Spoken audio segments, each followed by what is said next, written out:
Thanks everyone. My name is Gabe Zingaretti. I'm the CEO of Restoration Robotics, and today I want to talk about 3D preoperative planning with machine vision in robotic-assisted hair restoration. I know it's a mouthful of words. A little bit of background. I've been with the company for about 9 years. I'm the COO and the head of R&D. Been involved with the development of the system since 2008. And I attended my first ISHRS in 2011. It was in Alaska, and it was a wonderful time that I will treasure. I feel all I do is sit in an OR watching hair transplants day after day after day.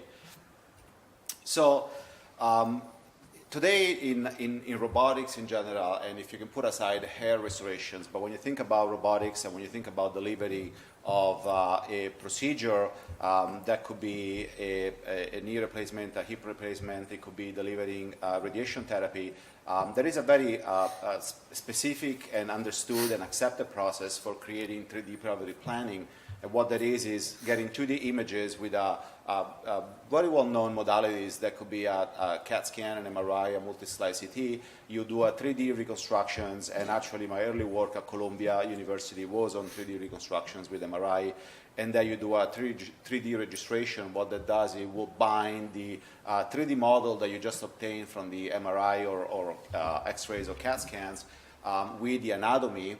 And then you will deliver whatever is the procedure that you're doing, if it is a knee work in this case, or a hip replacement, or a spine work, or radiation therapy, but you have that bond between the 3D model and the anatomy. The question is, how do we do that with hair?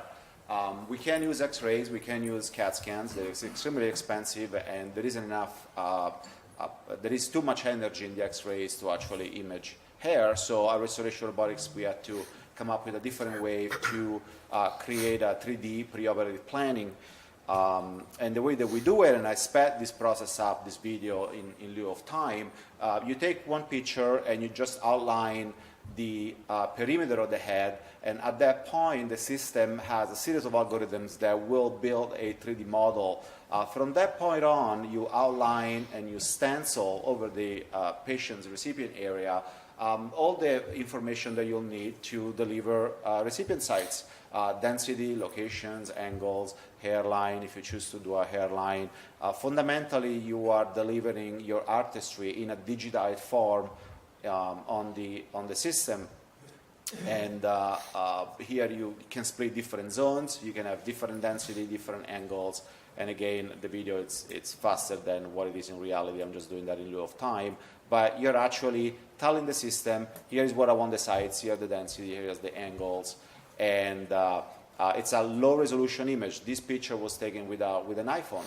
So there is really no high-end equipment. And what you're seeing is the touch screen on the system.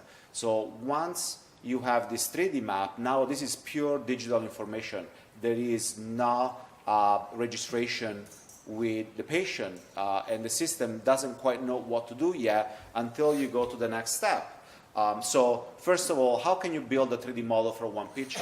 Well, first of all, the 3D model is purely cosmetic. The dome, it's only used because drawing a hairline or different areas on a flat surface is just not cosmetically pleasing. What the system does, it transfers density, angles, so elevation angle and direction angle, location to zone into a digital map, and that gets transferred into the system, and at the point the system is ready to do the registration with the patient. So what we're doing here is aligning the 3D map with a real-time feed from the system. And that is real-time. This video has been sped up again in lieu of time, but this is all real-time. And what that is called today, it's augmented reality. And what augmented reality is applying a 3D virtual overlay on a live feed. Could be your cell phone if you're Snapchat, or it could be, in this case, surgery. And what I want to point out is not really the sites, I think, that is very interesting, but if you're looking at the 3D map, what the system is building now is all these dots. And every dot is color-coded. And what the color code is telling you is when I place a site, how many terminal hair do I have within 1 millimeter of that site? That 1 millimeter, it's arguable. You could choose 1.2, 1.3, 0.9, 0.8, but fundamentally it's giving you a 3D map. Here is where I placed the site, and here is what I found. And I have 3 case studies of some patients that were done, and you can see how these patients, we placed about 2,300 sites in just a little bit less than an hour, and it built this map, and you can see how these patients didn't have a lot of density. In a digital world driven by data and analytics, it's imperative that we as a company, we give you as much digital and data that you can use to do your work.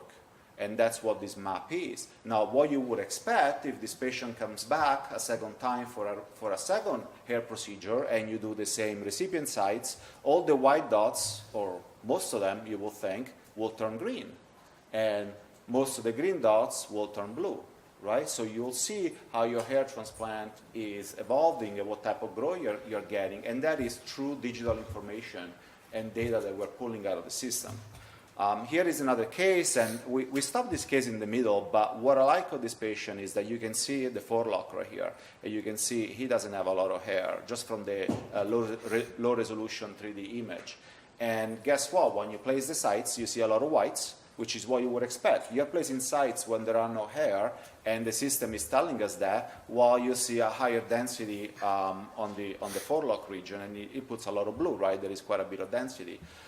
So again, it's a 3D map, and if this patient had to come back, 1 or 2 or 3 years later, you execute the same plan, you will see that these white dots are now green, and you can actually pull out metrics that you can use for your database or for your studies or whatever trends you're trying to track in your practice. Is really valuable information if you think about it.